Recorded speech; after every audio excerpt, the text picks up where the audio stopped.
Hi there, welcome. Baldurs Gate 3 releases very soon, and in this video I want to cover all 33 of the subraces that you can play as in the game. However, I don't want to focus on the gameplay part of them and what abilities they get. I want to give a wider overall view of what the races are, their history, and their relationships with other races across the world, so that not only can you make a better decision on which race maybe you would like to roleplay as, but also know more context about the world and how those races interact. I want to keep this video fairly light, not overwhelming, and especially friendly to newcomers. So hopefully, even if you know nothing about Dungeons and Dragons, you will come away from this video with a good general understanding of all of these races. Even though this video is intended more for a global view of the races, if you want to jump around to each individual races section, you will have chapters down below. This is a long video, and I imagine it will also be fairly listenable if you prefer that, but in either case, I recommend you take a seat and maybe prepare a nice drink. Here we go. We're starting off with Elves. Elves are the beautiful, elegant intellectuals of the world. They live in a society that values beauty, art, and knowledge, things they explore with the perspective they gain over a roughly 700-year lifespan. They live primarily in forests and have a deep connection to nature and magic. Elves are often regarded with reverence and respect from other races, who acknowledge their more secluded nature and intellectual pursuits. They are also considered to be extremely beautiful, and generally have higher, more noble pursuits in life. They don't consider themselves adults until they reach the age of 100. The history of elves is that of a secluded, peaceful race, rarely getting involved in the affairs of others. Some of their more notable history is focused around dark elves and the infighting among the race, which we will cover a little bit later. Elves come with a bonus to dexterity as well as dark vision, allowing them to see in the dark since they are accustomed to the dark nights of the forests, along with keen senses, which grants them perception. Elves also never sleep, instead falling into a trance for 4 hours a day, something reflected in their Fey ancestry trait, which prevents them from being slept and grants resistance to charms. Worth noting, dwarves and elves are not very fond of each other, but generally respect each other. Dwarves say of elves, they're unpredictable. When the hammer ends up in the head of an orc, they just as soon might begin singing as they would unsheath their swords. Within Baldur's Gate 3, you also have the choice of two other subraces, the High Elf and the Wood Elf. High Elves have a more meaningful connection to the Fairy Realm and the Feywild, which is a realm above the one you are in the game, and are therefore more interested and proficient in magic and the arcane arts. This gives them a bonus to intelligence as they fit well as casters. High Elves also play further into the trope of superiority that is often associated with most elves, with them falling broadly into two camps. Ones that consider themselves superior to other races and even to other elves, and those that choose the path of the worldly and can often be seen mingling with other races in major cities or adventuring in parties. High Elves are represented in the origin character Asterion, a vampire spawn who has escaped his master and can now walk the sun in freedom, but remains tormented by his past. Wood Elves are those who have lived exclusively within the forests, specializing in archery and the swiftness you might expect from those that dwell in this type of environment. They have increased move speed and proficiency in stealth, along with the role-playing element of being a less exposed type of elf that might not be used to being out and about, outside of that which they call home. The Drow, or as many people know them, the Dark Elves, are a supremely interesting race, with a lot of lore and backstory. So I apologize in advance for the way I will be attempting to summarize it. Dark Elves splintered off from the Surface Elves due to religious beliefs. They worship Lolth and other more evil deities. This division among the elves would be solved through war, and ultimately, the Drow fled to the Underdark, which are the dark caverns below. This means that Drow, within their core identity, are worshippers of evil gods, kind of like a dark cult. While they are still elves and they still have innate perception, dexterity, resistance to charms, and immunity to sleep, they have an even more heightened ability to see in the dark due to their exile to the Underdark. And they are very different in many other aspects. They are shorter with striking dark skin and often white hair, as well as being even more beautiful in their features due to the selective breeding of noble houses across generations. Normally they are feared and people prefer not to associate with them in any capacity, and there are very few neutral and even less good Drow. Although the legend of certain characters, such as Dris Do'Urden, who left the Underdark to become the legendary hero of the North, have always held appeal to players and in the Forgotten Realms. Their two subraces are the Loathsworn, the most faithful and chosen by the goddess, marked by their red eyes. These Drow never show mercy to any who oppose them and are feared by all. Seldarine Drow are, loosely, the good Drow, or rather the less bad. The name comes from the pantheon of elvish gods to which Lolth belongs to, but of course, the Loathsworn only follow this goddess, while the Seldarine believe in all of them, much as how things were before the war. They wish to end the conflict with the rest of the Drow by any means necessary, and search for allies wherever they can find them to aid in their purpose. No matter the subrace, they receive a +1 charisma score and +2 dexterity score, along with superior dark vision, the dancing lights evocation, fairy fire, and darkness. Humans, much like we are capable of all, which is reflected in their stats being very all-around. They're the most common race, known for their ability to achieve great feats despite their very short lifespan, garnering respect from other long-lived races, even if sometimes it's difficult for those to admit it. There are a lot of humans, both good and bad, and therefore there aren't really too many judgments when simply seeing one. They have no issue with other races generally, and most races don't have problems with them. I really like this quote from the Dwarves. If you manage to befriend a human, by the time you get to know them, they'll be on their deathbed. If you're lucky enough, they'll have offspring that might inherit a heart or hands as good as their parent. That is, if they don't run off before, pursuing that which is in their heart. Within origin characters in Baldurs Gate 3, you have two humans. Gale, a very ambitious human looking to become the greatest wizard in history, and finds himself with a destruction orb in his chest, which counts down to a massive explosion that could destroy an entire city. And Will, a noble known as the Blade of Frontiers, and he is beholden to a pact he made with a devil that he wants to get out of at all costs. If you're looking for the blankest slate possible, human is probably your race. Now on to halflings, or to make a very easy and direct comparison, hobbits. They prioritize their hearth, home, and town, loving peace and community. Halflings have managed to survive through conflicts and war, thanks to them being perceived as inoffensive, with most viewing them as a race that only wishes the best for all, unless their town is in danger. They don't particularly like bigger cities, preferring more homey vibes. They are then naturally stealthy, lucky, and charismatic. While none are offended by halflings, some consider them to be simple and unambitious, living their lives in as cozy an environment as possible until their deaths around the age of 150. Dwarves say of halflings, "Sure, they're a pleasant folk, but show me a halfling hero, an empire, a triumphant army, even a treasure for the ages made by halfling hands. Nothing. How can you take them seriously?" In Baldurs Gate 3, you can further pick between Lightfoot or Strongheart. The saying goes, Lightfoot, lighthearted, strong heart, strong footing. Lightfoots, as you might imagine, are travelers and the most common halfling you will encounter, as they enjoy the company of other races and to live nomadic, free-spirited lifestyles. Strong hearts are resistant to poison and a vision of pure endurance. They are shorter and bulkier, known for wearing all sorts of armor and lacking facial hair except their sideburns, which both men and women tend to braid. Sages speculate that these hold a mixture of dwarf in them, due to events of the past making them perfect for role-playing a dwarf. If you hate dwarves, please don't hate dwarves. They are awesome. Speaking of which, dwarves.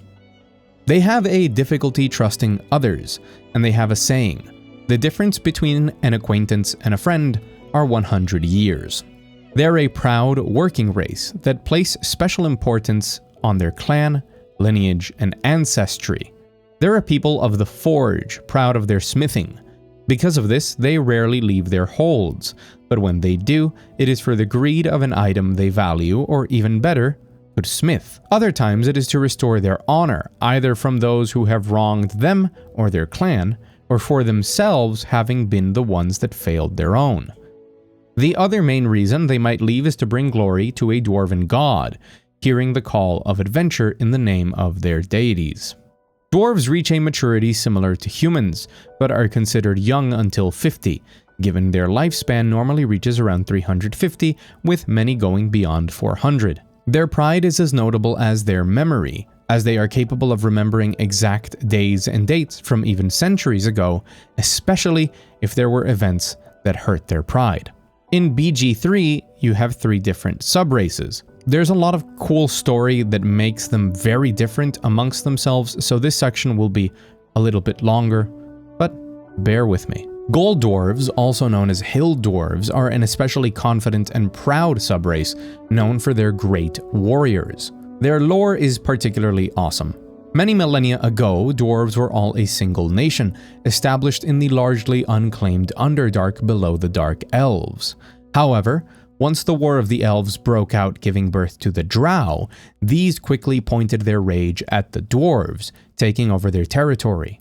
This came to an end once the roof of the caverns collapsed, creating the Great Rift. Taking advantage of this, the dwarves retook their territory from the Drow, establishing the Deep Realm, which would flourish over the next millennia with grand cities of gold and riches that frequently trade with the major cities of the surface. Thanks to a blessing from the god Moradin, their population quickly expanded beyond the capacity of the Deep Realm, and many dwarves without a place to call home forsook the isolationist policies and mentalities of their ancestors and began to leave out into the Faerun. They represent the most common version portrayed of dwarves, with them being lovers of gold and all that shines, and also deeply ritualistic. This leads to their portrayal being that of warriors that enter battle clad in exquisitely crafted armor, with an arsenal of weapons that have all been enchanted with runes or prayers. Of the dwarves, they are the most confident, often falling similar to high elves in their belief of racial supremacy. They believe that there is nothing finer than crafting something of beauty from the minerals of the earth, and unlike other dwarves, do not shy away from magic and even have some spells unique to them. They also get a +1 to wisdom. That was kind of anticlimactic at the end, but sorry, I really like hill dwarves. Shield dwarves represent the other side of dwarves, much more cynical, less confident. They also represent the opposite to the isolationism of gold dwarves, being a wandering people with a tradition of adventure, taking to the surface in search of fame and fortune. The tale of the shield dwarves is a sad one. In their origin, they placed importance on clan and class as well as riches, much like other dwarves.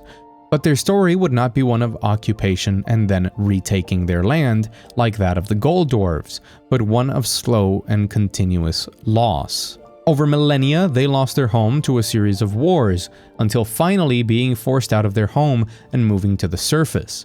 This continued further on as their empires on the surface fell to more conflict even with their allies, pushing them further and further north as a race of survivors whose traditions fell as they were viewed as worthless given that nothing good had come from said traditions, and leading them to adapt in a new world where they are open to all and pride themselves on adventuring. Lastly, we have the Duergar. In the fall of the capital of the Old Empire, a specific group of nobles was exposed to a primordial energy that corrupted them, and these decided to flee deeper into the Underdark. From there, their skin changed, and they were known, and still are, as Duergar, or corrupted.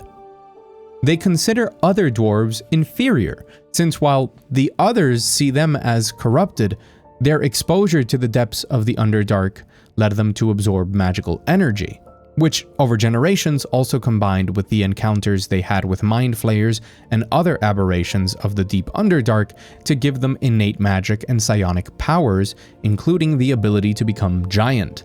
This leads them to hold pride over other dwarves, although less so than the hill dwarves probably. They exclusively deal with the Drow of the Underdark, with whom they trade. They get +2 strength and +1 magic, and dark vision, like everyone from the Underdark. along with their Duergar magic and psionic fortitude. I think this is as good a time as any to remind you that if you're enjoying the video, make sure to let me know by hitting the like button and even commenting. Corrections are very welcome, although I did do my fair share of investigating and even called on Dan, one of my best friends who is a DM, to make sure nothing was out of order. And if you want even more videos focused on Baldur's Gate, or even other videos like this, make sure to subscribe, and if you have any suggestions, I welcome them. Moving on to the Githyanki, meaning followers or children of Gith. They are within themselves a subrace of the Gith, a race enslaved by the Mind Flayers, which are the eldritch tentacle creatures that feature as the main antagonists in the story of Baldur's Gate 3. The Githzerai and Githyanki are in a never-ending war fueled by hatred amongst them for reasons nobody can comprehend except themselves, since they were originally one and the same until they broke free from their enslavement. They call the astral plane home, a plane of existence where time is absent. As I said, I don't want to get too deep into more of the complexities of the world, but if you've played God of War, you can think of it kind of like the Yggdrasil tree, a space between spaces meant for travel. As mentioned, time is absent here, so they are immortal, but outside of the astral plane, they live somewhere between 80 to 130 years. Due to their enslavement by Mind Flayers, they obtained psionic powers and train to innately be able to jump and use Misty Step, a teleport ability. And no race carries a greater hate towards the Mind Flayers. Their society is deeply militaristic, but also individualistic. They are known to be ambitious to a fault, as well as sarcastic, rude, and overconfident.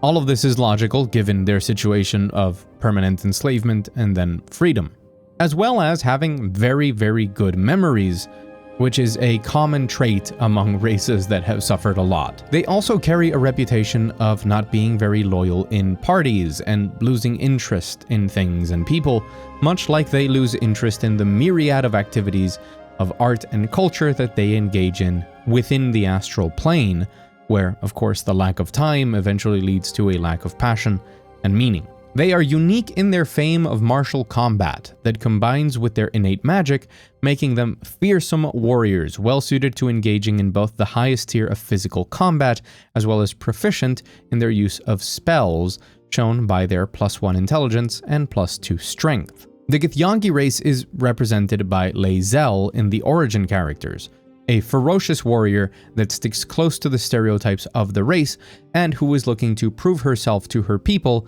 and avoid becoming precisely that which she not only hates, but that her people are sworn to destroy. Half-elves are a very popular race for players, since they offer a bit of that self-insertion from humans and a touch of roleplay and the fantastical from the elf side. Much like that blend, half-elves are a unique combination, often inheriting the best of both races, being passionate and adventurous, self-confident and perceptive, usually beyond their parents. They often don't belong, no matter who raises them or where they are raised, since elves shun them for their physical appearance, fast maturity at around the age of 20, and their short lifespan of around 180. On the other hand, humans, while more accepting, still view them as strange. They normally dress and follow the cultural traditions of the place and race that they are raised in and with, and as you can imagine, each half-elf can be easily seen as their own unique story, which is why they're so popular as a character choice. Other races generally regard them very highly, as they combine the most beloved traits of humans, as well as the respect and history associated to elves, often being seen as down-to-earth, more passionate and caring elves. This is reflected in their stats as well, where they have +2 charisma and a +2 to a different ability of your choosing. For subraces, they can be a half high elf, half wood elf, or half drow. This will impact the abilities that you get from each of those races, and of course will impact the role-playing experience as well, especially when choosing half drows, which are normally born to Seldarine drow who travel to the surface, and being a half-breed and on top of that a drow is pretty bad. The high half-elf is represented by Shadowheart in the origin characters, a cleric who is the only survivor of a holy mission and is tasked with delivering a powerful relic back to her coven in Baldur's Gate. The Dragonborn, this one is going to get quite deep. The origin of the Dragonborn remain a mystery. Some speculate they are born from the spilled blood of the ancient dragons, and some believe they are creations from worshippers of the evil dragon Tiamat, made to serve as slaves to the dragon. The current Dragonborn live only to around 80 years, reaching full maturity at 15. But in the times of dragons, there existed the Dragonborn of Bahamut, which the good dragon created, bestowing draconic qualities on his followers to aid him as his knights and loyal warriors. These Dragonborn were stronger than those we see today, living up to 500 years. Those who served Bahamut were metallic dragons, following the colors of brass, bronze, copper, silver, and gold in their scales, while color dragons are normally associated with the evil god Tiamat. While the reappearance of the Dragonborn in Faerun is still a mystery, their culture and personality is well known. They are a race that values honor above all else, and it is expected of all Dragonborn to be honest and forthcoming. Dragonborn never go back on their words or try to sneak out of a struck deal. Even their enemies are deserving of their respect, and cowardice is amongst the highest crimes that can be committed. This standard has led to the Dragonborn being a race that strive for self-improvement, often pushing themselves further than what is considered healthy in order to reach their goals or fulfill their promises. Failure is not accepted, and most adventurers seek great deeds to win the approval of their peers. Despite these individualistic views, Dragonborn are very proud of their race and communities, and believe that through individual strength and overcoming individual weakness, they reflect positively on their society and lead it to growth and glory, as they believe that the group reflects on the individual. They wear their hearts on their sleeves more so than other races, and are generally good, although are not infallible. Evil Dragonborn, due to their personalities, are fearsome foes that will stop at nothing in their pursuits. This you might find surprising, but Dragonborn also hold a hatred for dragons, as many view them as the cruel masters that created and enslaved them, and as such, they refuse their draconic deities. They receive +2 strength and +1 charisma, along with their draconic traits. These come with the subrace, which is normally color or metal, representing the element they resist, as well as the element of their breath weapon. Colors normally Tiamat, bad, and metals normally Bahamut, good. Black and copper are aligned with acid, blue and bronze are aligned with lightning, green is for poison, red, gold, and brass are for fire, and white and silver for cold. We move on to gnomes. Gnomes are liked by everyone. They are technologically advanced and highly social jokesters. They aren't aggressive and enjoy the company of all, despite knowing most don't share their sense of humor.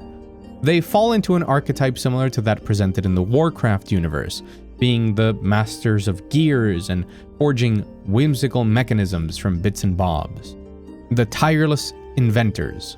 Being tiny, or perhaps because of it, gnomes like to stay to themselves. It's not so much, to quote, "It's not so much that we like keeping secrets as that we hate being discovered. We prefer to live our lives beneath notice because when we're noticed, it's usually much bigger and much meaner creatures that notice us." They enjoy overcoming obstacles, but doing so through cunning rather than the obvious route. As a true scientist would, asking more often if something is possible rather than practical. Similar to halflings, they are generally unambitious and enjoy a life of pleasantries, sharing in society and exploring that which they find interesting throughout their roughly 300-year lifespan. When a gnome does set out on an adventure, it is normally driven by their curiosity. The pursuit of wealth through adventuring was seen as an unsafe and unworthy way to accrue riches, and sometimes seen as a betrayal of a gnome's clan. Historically, gnomes have a good relationship with elves, who enjoy the company of gnomes and taught them their tradition of illusion magic. More recently, the marginalized groups of gnomes found in human cities have began questioning their ancestry, contemplating if gnomes should be less passive and take a more leading role in society with their talents, leading to larger groups of the younger generations spreading out. However, they haven't ended up leading communities, and instead forming communities within other cities. Also, they get a +2 to intelligence. In Baldurs Gate 3, you can choose from 3 subraces of gnomes. Forest gnomes are a deeply timid people. that prefer to never interact with anyone aside from themselves. They are even smaller than other gnomes and live in hidden homes, which has led to them consistently being discovered by other races time and time again, always causing a great revelation.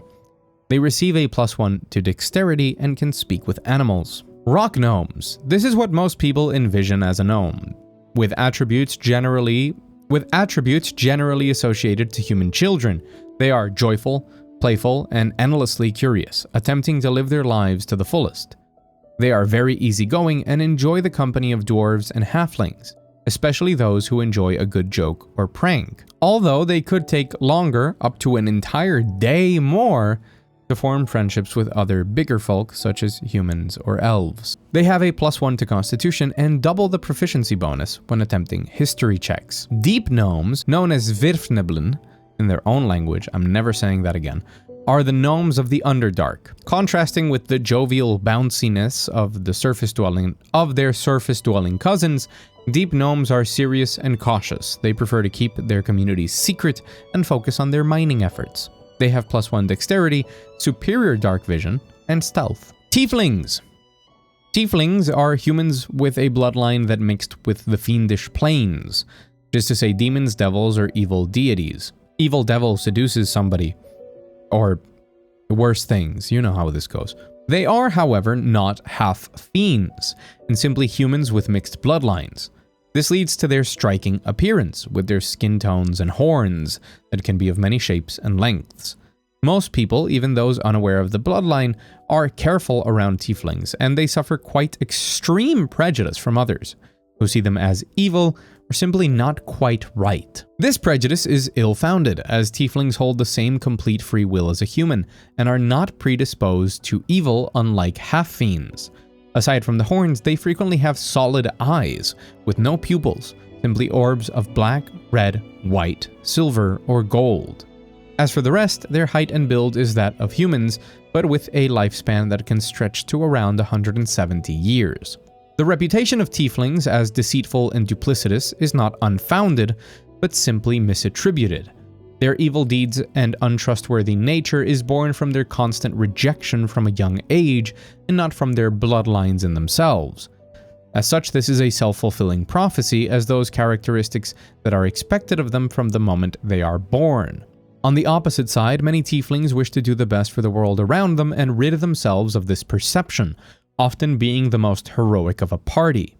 Truth be told, most tieflings end up somewhere on the middle of the spectrum, as they make the most of their lot in life, but it is true that when a tiefling takes you as a friend, that bond can almost never be broken. Tieflings have a counterpart in the Aasimar, whose bloodline is mixed with celestials. All tieflings have dark vision and hellish resistance. Their subraces, at least in the game, are focused on their bloodlines, being mixed with a specific devil. Asmodeus tieflings have +1 intelligence and +2 charisma, as well as thaumaturgy transmutation, hellish rebuke, and darkness, and contain the bloodline of the most powerful archdevil, Asmodeus. Mephistopheles tieflings hold the bloodline of the greatest wizard, and gain the same ability bonuses, but Mage Hand, Burning Hands, and Flame Blade. Zariel tieflings focus on martial and divine strength, gaining +1 strength and +2 charisma, along with thaumaturgy, searing smite, and branding smite. It's important to note that in the prequel to Baldurs Gate 3, Descent into Avernum, some stuff goes down in the first layer of Hell, ruled by Zariel, giving tieflings more importance throughout the story of BG3 than maybe you would expect. Tieflings are the last race with an origin character to represent them, with Karlach Demon's Bane. Karlach wishes to get revenge on the one that sold her into infernal slavery, which she has now escaped. Instead of a heart, she has an infernal engine, and she broke her horn, killing demons, which gave her that name of Demon's Bane. And finally, we reach the end with half-orcs. As you might imagine, this is what happens when a human and an orc celebrate peace. Half-orcs are not famed for being the brightest, and instead known for having thin skin and short fuses. Not literally though, their skin is quite tough, but they are prone to being deeply hurt by words. They have within them the deep lust for battle characteristic of orcs, which shows in their martial prowess, a combination of the strength of orcs and agility of humans, often becoming leaders in battle. They are shunned frequently in both human and orcish societies for different reasons, but they are capable heroes and very dangerous villains. Like all half-breeds, they don't have a place to call home, but in their case, they do not inherit what most see as the best of both races. From the orcs taking the short temper and dislike for protocol, as well as a love for physical, brutal activities. They have a lifespan of around 75 years. It's important to mention that they can speak Orcish, as well as having dark vision, relentless endurance, menacing, and savage attacks. That is it, folks. That is all of the subraces covered, hopefully in a nice overview type of way that gives you good insight into the world of Dungeons & Dragons as you prepare for your journey in Baldur's Gate 3. This was a very long video that took a really long time to write and a lot of investigation and proofreading from friends that I am very grateful to. I hope it works as a good introduction and isn't overly dense. I tried to keep it light. If you did enjoy it, it means the world to me if you would go ahead and subscribe, especially if you're looking forward to even more content on Baldur's Gate 3. Thank you so much for watching or listening, and I will see you on the internet.